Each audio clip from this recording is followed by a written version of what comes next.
Shalom and welcome to another in our series of podcasts from Temple Beth Am, a dynamic center for conservative Judaism in Los Angeles. This is a recording of a Shabbat sermon by Rabbi Adam Kligfeld and Rabbi Rebecca Schatz. Rabbi Kligfeld and I are going to tag team this teaching. So I'm going to briefly introduce the topic and really kind of just remind us all of some of the elements of the laws around chametz, and then he's going to bring in a chiddush. He's going to have the mic drop moment. Or so we hope. So you've already done this. But when you think about getting rid of chametz in your home, there are two reasons why we do it. Bal yira'eh and bal yimatzeh. We're not supposed to see it, and we're also not supposed to find it. So we go through probably weeks, if not days, of trying to get rid of the chametz that's in our house, whether by using it to make what I like to call like Top Chef or chopped meals throughout the week. You know, what do I have? How can I make it into a meal? Or by the time that it comes around to get rid of anything that you haven't been able to be creative with or get rid of, you either put it in a cabinet and then sell it so that it is no longer yours, or after you've searched your home for chametz, you take some of it. As my teacher, Rabbi Aaron Alexander, said, you don't take anything that's full, right? You don't want to take a loaf of bread. Some people do, but in terms of making sure that we're also not wasteful in the process, you take an amount of the chametz that you have found and you burn it. So we're getting rid of the chametz in many different ways. Right? First, we try to get rid of it just in the natural ways of getting rid of food, which is to eat it or give it away to those who are needy. And then we try to get rid of it by saying, okay, these cabinets, these drawers, I'm going to yeyush myself from them, right? They're no longer mine. I am going to sell them. In this case, we sold our chametz to Hector to make sure that all of you no longer now own the chametz, but he does. So he's going to come over and have some of your whiskey later.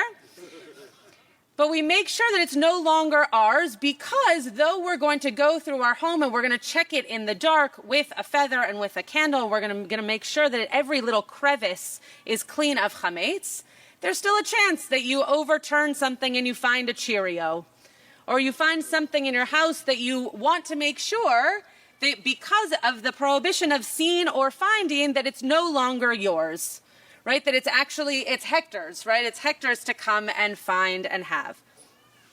So in an age in which we are getting rid of the chametz in our house, in 2023, we're really lucky that we can go into Glot Mart and push our way through the aisles and find supplemental snacks and food that we can then put onto our shelves to fill our week. So I'm just going to drash on that for 30 seconds, and then I'll let Rabbi Kligfeld come up here. When we're doing that, as I mentioned to Rabbi Kligfeld when we were preparing this, it always seems quite silly, right? You end up buying things that if you were just going shopping on a random Tuesday for the week ahead, you wouldn't necessarily think to yourself, oh, I really need that candy, or, oh, I really need 7 of those bags of chips, because what if I really want it and I should really have it during Pesach? But we do that. Right, we go through the aisles of Glot Mart, or we go into stores where we know how to buy things for Pesach, and we restock our homes with kosher for Passover materials so that we can feel as though we are getting rid of the chametz, but we are replenishing our homes with that which we can eat.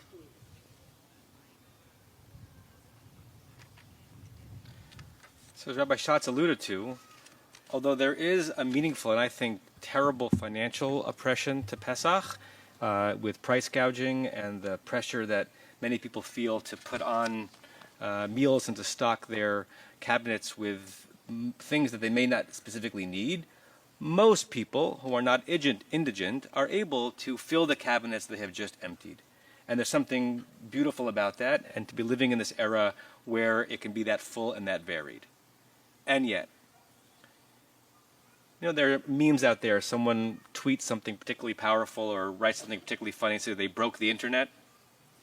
The person who broke Pesach was the first person who made and sold kosher for Pesach breakfast cereal. When that happened, that changed elementally how a Jew approaches food and how a Jew approaches stuff on this holiday. Hold that for a second. We all sang last night, Avadim Hayinu Lefaro b'Mitzrayim. We're all slaves to Pharaoh in Egypt. And of course, that phrase was born in the opening couple of chapters of the book of Shemot, of the book of Exodus, when our people woke up one day to a Pharaoh who wanted to scapegoat us and made us slaves for generations. That's where that phrase was born, right? Not right. That phrase, the notion of being slaves to Pharaoh, is earlier in the book of Exodus. It's earlier, actually, than the enslavement of our people. You might say that it begins with by the enslavement by one of our people. If you look at, you don't have to look, but I'll say it to you, in the 47th chapter of the book of Breshit, Parshat Vayigash, in the section where Yosef, serving as Pharaoh's number 2, possibly presaging what's going to happen, finds a way to get Egypt out of an economic crisis. But by getting Egypt out of an economic crisis, Joseph puts many Egyptians in an economic crisis. And the language is really evocative. It says in verse 25 of chapter 47, after the Egyptians, not those who are Jewish, just the Egyptians, have agreed to this economic terms where he's basically going to buy their food from them and then sell it back to them at a great price. Vayomru hechayitanu, they say, thank you, Yosef. You've given us life again. Nimtzachein beinei Adonai. Now we'll find favor in God's eyes. V'hayinu avadim lefaro. And we're going to be willingly, happily, gratefully servants or slaves to Pharaoh. In other words, because of the famine around us, we are willing to sort of indenture ourselves to a Pharaoh as a way of sustaining ourselves. But the first step towards the process of a people being unwilling servants and slaves is they're being sort of half-duped into accepting it upon themselves somewhat willingly. According to Rabbi Harold Kushner, this sets the tone on some level for what happens in the book of Shemot, because Egypt remembered. Egypt remembered and sort of pinned it on Yosef. Egypt remembered that the way that they lost some of their economic power was because the person in power took, hoarded, filled up storehouses as much as possible, and used the power that comes with having more than someone else. And whenever you have more than someone else, you have some power. Dr. Raphael Magarik, who's a professor of English at the University of Illinois, Chicago, makes the following insight related to this topic. Thus, the point of destroying chametz is rejecting such accumulation. Once a year, we rid ourselves of our surplus. We know on some level there's a relationship between a few stockpiling wealth and others being enslaved. We know that we ourselves, like Joseph, are liable to hoard. And we know the danger of such accumulation to create inequality. We know that slavery may start with someone else, but it will come back to haunt us. An injury to one is an injury to all. And we reject a world in which a few have much and many have little. When we burn our chametz, we commit ourselves to bring to birth a new world from the ashes of the old. Oh, would it were so.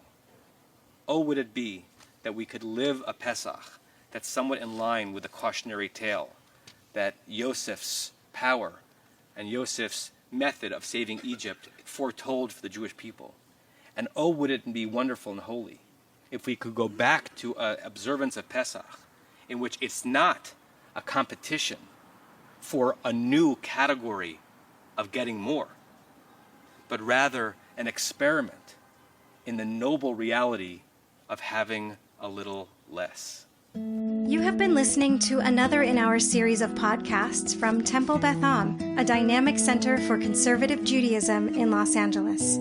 If you enjoy these podcasts, we invite you to write a review on the Apple Podcast site or wherever you get your podcasts.